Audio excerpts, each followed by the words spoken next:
కోరుకున్నాం. మరోమారు నేను మీకు మాటిస్తున్నాను, స్టీల్ ప్లాంట్ కార్మికులందరితో కూడా నేను ప్రత్యేకించి కూర్చుంటాను. ఒక అవసరమైతే ఒకే రోజు అందరూ తీసుకోలేను కాబట్టి ఒక కనీసం అటెస్ట్ నుంచి ఒక 4-5 గంటలు కూర్చుంటాను. ఇంకే నీడెడ్ అవసరం అనుకుంటే ఇంకో రోజు కూడా దీన్ని ఎక్స్టెండ్ చేసుకొని నేను దీని మీద నేను మీ సమస్యను సంపూర్ణంగా అర్థం చేసుకోవడానికి దాన్ని ముందుకు తీసుకెళ్తాను. ఎప్పుడు చేస్తారు సార్ ముందు ఇదంతా అవనివ్వండి. అంటే ఇప్పుడు ఈ కమిటీ ఏం లేదంటే నాకు రేపేం చెప్పేసి ఎల్లుండి అని చెప్పేసి, కానీ నాకేంటంటే ఇప్పుడు కమిటీ వస్తుంది కదా, బుకారం స్టీల్ ప్లాంట్. ఆ కమిటీ అంతా వచ్చిన తర్వాత ముందు దీని మీద ఒక సంపూర్ణమైన ఒక స్పష్టత వచ్చిన తర్వాత దాని తర్వాత తీసుకుంటాం. స్టీల్ ప్లాంట్ ప్రైవేటీకరణ కాకుండా కాపాడుతూ ఉంటున్నారు, కానీ సొంత గనులు కేటాయించకుండా అది ఎలా సాధ్యం అవుతుంది?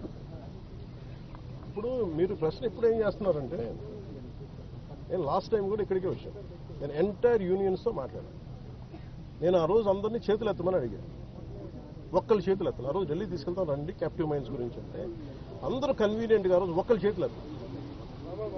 అంటే మీరు ఇండివిజువల్ పార్టీ పాలిటిక్స్ మీరు కలెక్టివ్గా స్టీల్ ప్లాంట్ మాది అనుకుంటే irrespective of party verticals or wing verticals పక్కన పెడితే, మీరు స్టీల్ ప్లాంట్ కార్మికులు బాగు కోరుకోవాలి, ఇది బాగుండాలి, ఇది విశాఖ ఉక్కు, ఇది ఆంధ్రుల హక్కు అనే మీరు పదాన్ని నిజంగా మీరు ముందుకు తీసుకెళ్లాలి స్ఫూర్తినంటే, నేను ఆ రోజున ఇదే దాంట్లో గత వైసీపీ ప్రభుత్వం ఇది అమ్మేస్తానంటే మేము వచ్చి కూర్చొని కొట్లాడాము. అదే దాన్నే నివేదిక రూపంలో నేను మన హోంమంత్రి గారికి తెలియజేశాను. అది మీరు చూస్తే వెంటనే దాన్ని ఆ ప్రైవేటీకరణ కూడా ఆగి ఈ రోజు ఇక్కడికి వచ్చింది. ఇది మేమందరం సమిష్టిగా చేసాం, మాట్లాడాం. కాకపోతే ఏమవుతుందంటే దీన్ని క్యాప్టివ్ మైన్స్ అంటే మరి ఇంతకాలం ప్రాబ్లం ఏమవుతుందంటే సార్, మీరు మాట్లాడుతున్నప్పుడు నన్ను అడగగలరు. అంటే మీ సమస్యలు మోసేవాడి మీద మీరు ఒక పంచింగ్ బ్యాగ్ లాగా అంటే మీరు అంటాను కదా, జనరల్ నేను జస్ట్ పర్సెప్షన్ చెప్తా ఉన్నా. ఎవరైతే బాధ్యతలు తీసుకుంటారో వాళ్ళ మీద ఎక్కువ ప్రశ్నలు వస్తాయి తప్ప అడగాల్సింది ఎవరు? ఒక 5 సంవత్సరాల నుంచి వాళ్ళు ఉన్నారు. దానికి ముందు కాంగ్రెస్ ప్రభుత్వం ఉంది, ఆల్మోస్ట్ క్లోజ్ టు 10 years.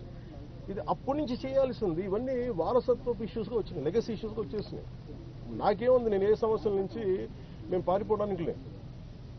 ఉన్నది వాస్తవాలు చెప్పి అర్థం చేసుకొని దానికి ఒక పరిష్కార మార్గం ఎతకడానికే మేము సంపూర్ణ సర్వప్రయత్నం చేస్తాం. మీరేదో అడుగుతున్నారు సార్, టెక్నికల్ గా ఉన్న వాళ్ళని తగ్గించేసి అడ్మినిస్ట్రేటర్స్ తో రన్ చేస్తున్నారు. పని ఒత్తిడి కూడా కార్మికుల మీద ఉంది, నిర్వహణ లోపం చాలా ఎక్కువగా ఉంది అనేది కూడా లోపల పనిచేసిన కార్మికులు వాళ్ళు అంటున్నారు మేడం. ఇది మీరు అడిగిందే నాకు చెప్పారు. కాకపోతే ఇది ఏంటంటే, ఇది మనం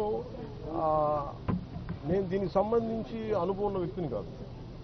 కాకపోతే నేనేం చేయగలను, ఇప్పుడు మీరు అన్నది ఎంతవరకు అనేది నేను పబ్లిక్ తీసుకెళ్ళగలను. లేదంటే రేపు పొద్దున్న విచారణ